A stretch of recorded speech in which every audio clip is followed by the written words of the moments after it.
বেকার ছেলে তার মাকে বলছে, শুধু ডাল দিয়ে ভাত খেতে ইচ্ছা করছে না, একটা ডিম ভেজে দাও না মা।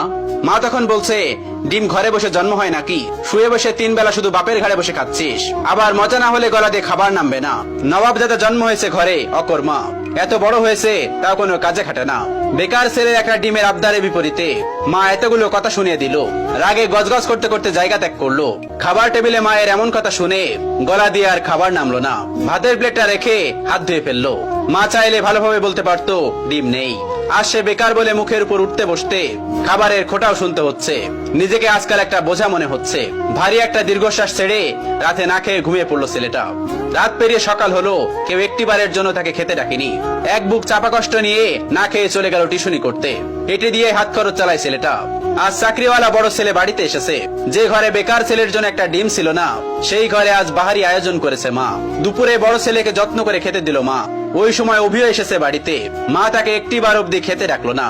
পেটের ক্ষুধা জানে এক প্লেট ভাতের জন্য কত কটু কথা সহ্য করে নিতে হয়। বেকার ছেলেটা সকল কষ্ট চাপা রেখে নির্লজ্জের মতো ভাইয়ের পাশে এসে খেতে বসলো।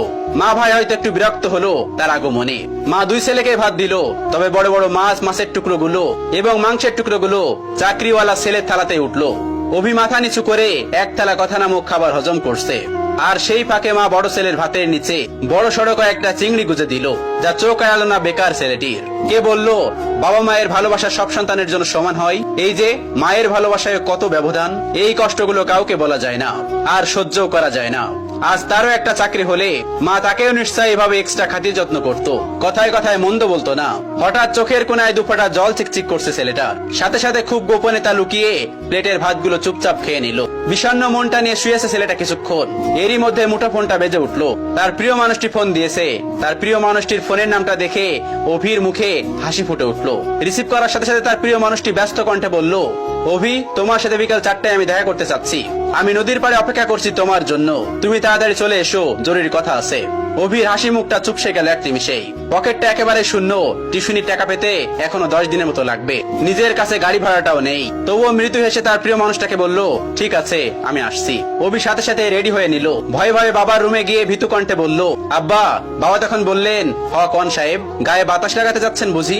বাবার ঠেস মারা কথা গায়ে মাখলো না অভি, বরং অনুনয় করে বলল, আমাকে 100 টাকা দিবেন আব্বা, খুব আর্জেন্ট দরকার।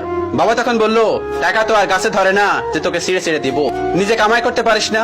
মানুষের ছোট ছোট পোলাপানো কত টাকা কামাই, পুরো সংসার চালাই, আর এত বড় দামড়া হয়েও বাপের কাছে টাকা চাও? এই লজ্জা করে না তোর? তুই সারাদিন গায়ে বাতাস লাগায় বেড়াবি, আর প্রত্যেকদিন তোর আমি টাকা দিব? অনেক তো বাসায় বাসায় খাওয়াইছি, আর না। তুই আমার সোজা সাপটা কথা শোন, আমি তো এত পকেট খরচ দিতে পারবো না। এখন থেকে নিজে নিজে ইনকাম করে খা, আর তা না পারলে আমার ঘর থেকে বাইর হয়ে যা।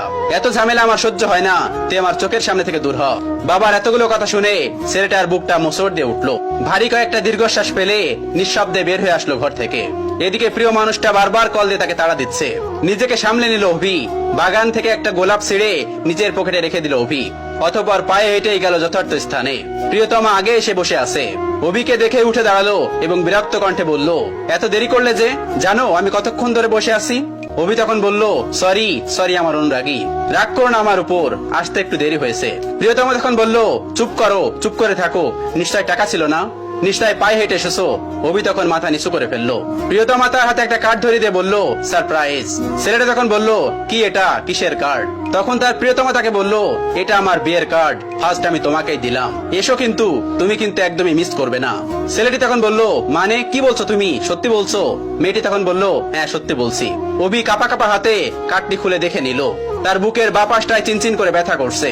কাপা কাপা কণ্ঠে জানতে চাইলো, 3 বছরের সম্পর্কের, তবে আজই কি ইতি কথা? প্রিয়তমা তখন জোর কণ্ঠে বলে উঠলো, হ্যাঁ। ছেলেটি তখন বলে উঠলো, আচ্ছা, ভালোবাসতে না আমায়? তুমি এত স্বাভাবিক, কষ্ট হচ্ছে না তোমার? কি করে পারবে তুমি আমাকে ছাড়া অন্য কাউকে বিয়ে করতে? প্লিজ প্লিজ এমন করো না, বলো এসব মিথ্যে। আমি তোমাকে ভালোবাসি, তোমাকে ছাড়া আমি কিভাবে থাকবো বলো? প্রিয়তমা তখন বলে উঠলো, দেখো, আবেগ দিয়ে জীবন চলে না, কম অপেক্ষা তো করলাম না তোমার জন্য। আমি আর আমার বাবা মাকে কষ্ট দিতে পারবো না, আমি চললাম। তখন ছেলেটি অনুনয় বিনয় করে বলছে, আমার হয়ে থেকে যাও না প্লিজ। প্রিয়তমা তখন বলে উঠলো, রাখতে পারবে তুমি? ছেলেটি তখন আবার বলল, আমাকে আরো কয়েকটা দিন সময় দাও না প্লিজ। প্রিয়তমা তখন জোর কণ্ঠে বলে উঠলো, রাখতে পারলে এক্ষুনি, আর না হয় আর আটকিও না। ছেলেটি হাঁটু গেড়ে বসে পড়লো মাটিতে। কিভাবে আগলে রাখবে নিজের ভালোবাসাকে? সে তো নিজেই বেকার, বাসায় নিজেরই তো জায়গা হয় না। তার উপরে অন্য কেউ তো নয়। অতঃপর মনের বিরুদ্ধে যে মাথা নিচু করে বলতে হলো, সরি অনুরাগী, তোমাকে রাখার সাধ্য যে আমার নেই। চলে যাও, তবে সুখী হও স্বামীর ঘরে। ভালো থেকো আমার না হওয়া প্রিয়তমা। বিদায় আমার অনুরাগী। অতঃপর 3 বছরের ভালোবাসার দাপন হলো বেকারত্বের কারণে। এভাবেই প্রতিনিয়ত হাজারো বেকার ছেলে হারায় তাদের প্রিয়তমাকে। অভি টলতে টলতে নদীর কিনারায় বসে পড়লো। নিজেকে পাগল পাগল লাগছে। প্রিয় হারানোর যন্ত্রণা এত তীব্র কেন, এত ব্যথা কেন? এই তো মনে হচ্ছে দমটা বের হয়ে যাবে তার। বুকের বাপাসটা ঝলসে যাচ্ছে তার। চোখ দিয়ে ঝরছে নীরব অশ্রু। বেকারদের এই নীরব অশ্রু লোকচক্ষুর আড়ালেই রয়ে যায়। বুক পকেটের শখের গোলাপটা আর দেয়া হলো না, আর দেওয়া হলো না প্রীতমাকে। অভি উঠে দাঁড়ালো এবং গোলাপটা ছুঁড়ে ফেললো নদীর পানিতে। অতঃপর দাঁড়িয়ে বিড়বিড় করে বলল, বেকারত্ব মানে রোজ হাজারো স্বপ্নের বলিদান। বেকারত্ব মানে হলো রোজ বাস্তবতার অনলে পোড়া। বেকারত্বের মানে হলো জ্যান্ত কতগুলো লাশ। বেকারত্ব মানে হলো জীবনের খাওয়া সেরা বাস। গল্পের শেষে আপনাদেরকে বলছি, ওই যে আপনার বাড়িতে বেকার ছেলেটা আছে না, যাকে সারাদিন বাসা থেকে বের করেন, খাবারের খোঁটা দেন, হ্যাঁ তার কথাই বলছি। বিশ্বাস করুন, এই মানুষগুলো ভিতরে ভিতরে প্রতিনিয়ত শেষ হয়ে যাচ্ছে। এদেরকে কথার আঘাতে প্রতিনিয়ত কষ্ট না দিয়ে, তাদেরকে বোঝা মনে না করে, বরং এদের পাশে থেকে এদের মনোবল মজবুত করতে সাহায্য করুন। পারলে একটা কাজ জোগাড় করে দিন, মানসিক শান্তি দিন। পারলে এদের একটু বোঝার চেষ্টা করুন।